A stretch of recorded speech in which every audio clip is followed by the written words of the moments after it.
அஸ்ஸலாமு அலைக்கும் வரஹ்மத்துல்லாஹி வபரகாத்துஹு. உம்ரா சம்பந்தமா நம்ம பல பேருக்கு பல வகையான சந்தேகங்கள் இருக்கு. அந்த சந்தேகங்கள்ல ஒரு சிலது நாம உம்ரா செய்யறது கடமையானு கூட இருக்குது. உம்ராவுடைய சந்தேகங்களை விளக்கம் சொல்றதுக்காக ஒரு சீரிஸ் கிரசன்ட் சர்வீஸ் மூலியமா உங்களுக்கு ஏற்பாடு பண்ணியிருக்கோம். ஸோ ஒரு சில சந்தேகங்களை நம்ம ஹசரத் முன்னாடி இப்போ கேட்டு தெரிஞ்சுக்கலாம். அஸ்ஸலாமு அலைக்கும் வரஹ்மத்துல்லாஹி வபரகாத்துஹு.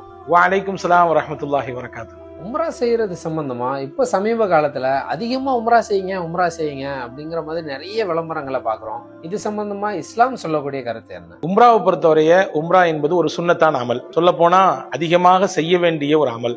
ஹஜ் என்பது கடமை. பொருளாதார வசதியும் உடலுடைய சக்தியும் இருக்கும் பட்சத்துல நிச்சயமா அவங்க மீது ஹஜ்ஜி கடமையாகும். ஹஜ்ஜி உம்ராவை பொறுத்தவரைய வயசு வரம்புலாம் எதுவும் கிடையாது, யாருனாலும் செய்யலாம். அதே மாதிரி இந்த குறிப்பிட்ட ஏஜுக்கு பின்னாடி தான் ஹஜ்ஜி உம்ராவுக்கு போகணுன்ற கட்டாயமும் கிடையாது. அல்ஹம்துலில்லாஹ். இந்த மாதிரி வேற உம்ரா சம்பந்தமான சந்தேகங்கள், ஹஜ் சம்பந்தமான சந்தேகங்கள் இருந்தா இந்த வீடியோவோட கமெண்ட்ல சொல்லுங்க. அடுத்த வீடியோல அதுக்கான பதில சொல்றோம். அஸ்ஸலாமு அலைக்கும் வரஹ்மத்துல்லாஹி வபரகாத்துஹு.